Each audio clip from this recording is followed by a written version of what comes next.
Welcome. In this quick video, we'll show you just how easy it is to use public Google Sheets with Darty Ai. No special setup required. First, open your Google Sheet and copy the URL from the browser's address bar. In Darty Ai, go to the Data tab and click the Cloud button.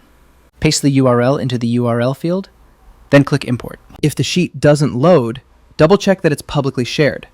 Click the Share button in Google Sheets.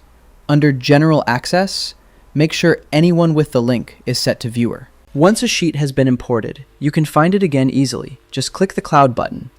It will appear in your recent files list.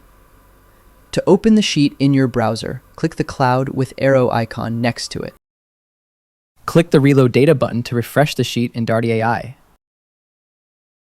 To learn how to work with private Google Sheets, check out our video on setting up a Google Service account.